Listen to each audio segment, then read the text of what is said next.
Pada kesempatan ini, saya akan menjelaskan aksi nyata modul 1.2 nilai dan fungsi guru penggerak.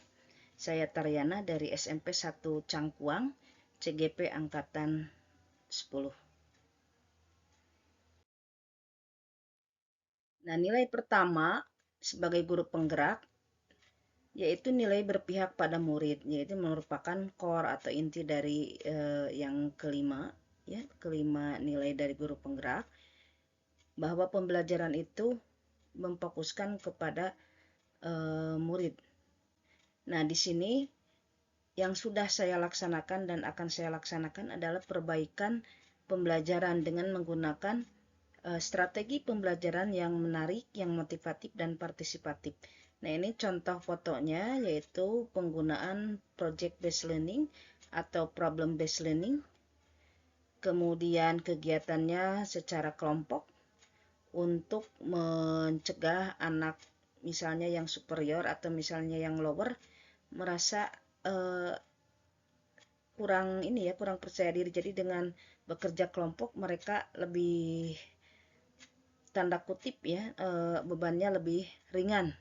Ketika ada tugas mereka bisa berkolaborasi bersama-sama. Kemudian presentasinya juga secara kelompok.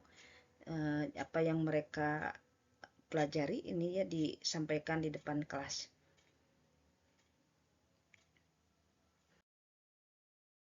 Nah, ini saya akan melanjutkan bahwa saya sebagai tempat curhat gitu ya. Biasanya anak-anak pas di istirahat atau di jeda waktu yang kosong sering ngobrol gitu, ngajak ngobrol tentang permasalahan pembelajaran, seringkali di luar pembelajaran juga gitu. Jadi dari sana saya bisa memahami latar belakang atau misalnya kenapa seseorang atau anak itu kurang motivasi atau misalnya karena ada masalah yang dia hadapi atau mereka hadapi ya. Jadi kita berbagi kalau misalnya ini kita mengarahkan untuk ke solusi ya. Kemudian ini literasi readathon. Saya akan ini kegiatan yang sudah berapa tahun saya laksanakan dan sekarang dilanjutkan oleh tim yang baru ya. Di sini ada presentasi literasi, ada readathon. Mungkin di bulan-bulan ke depan karena sekarang musim ujian, jadi readathon tidak ada untuk bulan sekarang ya. Jadi udah ada PSAJ, nanti ke depannya terjadwal seperti biasa yaitu 1 bulan 1 kali.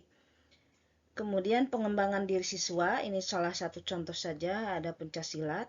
Jadi diusahakan ada semacam gelar karya gitu ya. Jadi mereka merasa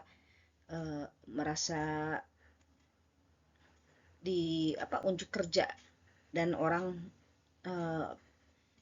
merasa yang anaknya itu merasa dia itu lebih percaya diri ya untuk bisa tampil di depan teman-temannya atau guru-gurunya.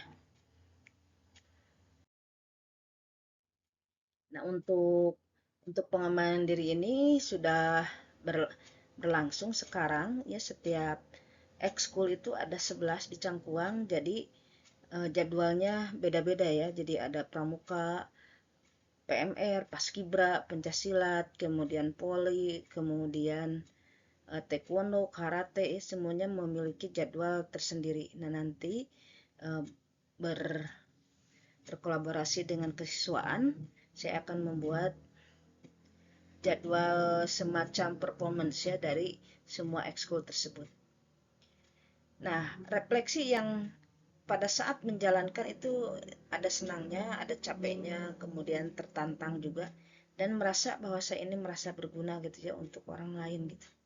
Kemudian gagasan yang timbul dari pembelajaran misalnya project based learning atau problem based learning, saya akan mengajak rekan yang lain. Yuk kita ini ya, ternyata anak-anak lebih aktif gitu dengan pembelajaran ini dan dilihat oleh teman juga ya. Jadi supaya mereka juga ikutan ya, misalnya tertarik. Kemudian pembelajaran yang bisa diambil dari perbaikan pembelajaran, jadi murid lebih termotivasi dan partisipasinya lebih aktif. Nah, perubahan yang positif tadi seperti disebutkan, jadi pembelajaran yang aktif, efektif, motivatif, dan kontekstual ya, sesuai dengan yang realnya, sesuai konteks yang mereka hadapi di lingkungan sekitar. Nah, yang kedua adalah nilai mandiri. Jadi saya akan mengembangkan di sini pengembangan diri saya sendiri secara mandiri gitu. Jadi ada ikutan apa namanya BIMTEK, seringkali ditugaskan ya sebagai wakil kurikulum. Jadi sering ada bimbingan teknis, kemudian di PMM juga. Kemudian saya ngeblog ya, membuat blog taryanatheablogspot.com, dan juga saya membuat channel YouTube ya. Jadi saya upload video-video yang saya buat di sana, kegiatannya yang mudah-mudahan bisa memberi manfaat ya untuk yang menonton. Selain itu saya juga aktif di masyarakat. Kemarin saya ikutan sebagai ketua KPPS. Juga saya aktif sebagai pengurus cabang ya di kecamatan, yaitu PGRI. Nah, perasaan yang saat menjalankannya itu tadi tertantang, kadangkala bosan ya ketika kita hanya mendengar ya BIMTEK itu berjam-jam gitu. Ya mungkin BIMTEKnya harus yang apa namanya, yang komunikatif gitu ya, yang efektif dan kitanya tidak bosan. Kemudian kalau misalnya BIMTEK-nya atau webinarnya yang menarik itu, jadi kita termotivasi lagi untuk lebih belajar. Nah, yang timbulnya jadi saya akan lebih belajar lagi jika BIMTEK-nya menarik dan menyenangkan gitu. Pembelajaran yang bisa diambil bahwa saya itu banyak kekurangan, jadi saya harus terus belajar dan belajar. Perubahannya bahwa saya ini melakukan refleksi diri karena kekurangan tersebut saya ingin memperbaiki ke depannya.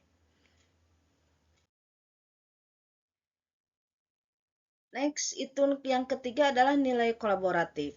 Jadi saya bekerja sama dengan rekan, dengan teman ya, rekan sejawat maupun di komunitas maupun di apa namanya di subrayon gitu. Nah, ini saya bekerja sama dengan rekan melakukan workshop di sekolah. Selain itu saya juga bekerja sama dengan murid spesial di sini ya. Jadi dalam arti saya tahu anak yang mabal dan ini kemana itu dari anak-anak itu ya. Kemudian ternyata setelah ngobrol dengan mereka, jadi penyebab kabur atau mabal atau misalnya tidak mengerjakan tugas dan sebagainya, ternyata banyak yang latar belakang dan itu kadang-kadang membuat saya terharu gitu. Selain itu kita berkolaborasi dengan teman gitu ya dalam kegiatan di sekolah maupun di komunitas, dan juga ini mempererat persaudaraan. Kadang-kadang kita ada buat ram ya di Cangkuang itu namanya ada rebongenyo ya, jadi kita makan bersama. Nah, ini fotonya di kebun ini ya, ini waktu kemarin-kemarin gitu. Nah, refleksinya perasaan yang saya rasakan itu ada senangnya, ada terharunya, kemudian terkejut gitu ya ketika mengetahui alasan-alasannya, dan ternyata anak-anak itu dengan berbagai cerita gitu ya. Oh, seperti itu. Jadi kita tidak bisa menilai mereka gitu ya. Kenapa mereka tidak hadir di sekolah itu karena apa gitu. Jadi tidak bisa langsung karena malas dan sebagainya ya. Kemudian lebih empati gitu ya, bahwa kita ini merasakan apa yang mereka rasakan. Nah, ini gagasan yang timbul, jadi saya merasa harus lebih dekat lagi dengan siswa gitu ya. Jadi banyak yang tergali dari komunikasi secara pribadi. Hikmah yang bisa saya ambil, jadi pertama kita tidak bisa menilai siswa itu dari luar saja gitu. Ternyata banyak faktor penyebab siswa itu menjadi dalam kutip nakal gitu. Kemudian kita memahami bahwa setiap anak punya potensi, bahkan yang dianggap di bawah sekalipun ya, dia anggap tidak punya apa-apa, ternyata dia punya potensi gitu. Nah, perubahan positifnya jadi saya lebih menghargai dan menghormati siswa ya. Kemudian lebih empati. Yang keempat adalah nilai inovatif. Jadi saya terus belajar dan belajar untuk mengembangkan diri saya, kompetensi saya, kemudian supaya saya bisa tergerak dan bergerak dan menggerakkan ya. Jadi selain dari diri saya sendiri, saya akan mengajak teman-teman untuk ikut berubah dan memberi perubahan yang berarti. Nah, ini di sini ya saya ikutan BIMTEK, webinar dan sebagainya. Selain itu ada workshop baik sebagai peserta maupun narasumber. Kemudian saya membuat video di YouTube, kemudian ada IHT di sekolah ya. Insya Allah itu bermanfaat untuk meningkatkan kemampuan guru ya. Kebetulan saya di kurikulum, jadi saya harus uh, terdepan gitu ya, sebagai apa motor atau motivator untuk teman-teman yang lain. Nah, refleksi yang saya rasakan, jadi perasaan saat menjalani itu ada senangnya, kadang-kala capek ya, jadi banyak pekerjaan, banyak kegiatan, tapi juga tertantang gitu ya untuk bisa melewatinya. Nah, gagasan yang timbul, jadi saya dari pemahaman dari BIMTEK atau workshop, saya bisa menerapkan apa yang sudah saya pelajari. Hikmah yang bisa saya ambil, jadi guru itu harus terus belajar ya, supaya tidak ketinggalan zaman. Kemudian harus bisa memenuhi tuntutan zaman, jadi kalau begitu kan kita bisa tertinggal. Nah, perubahan positifnya, jadi saya lebih melek teknologi ya, pengetahuan dan wawasan juga lebih luas. Nah, mungkin itu saja yang bisa saya sampaikan. Mudah-mudahan nilai-nilai tersebut bisa saya jalankan.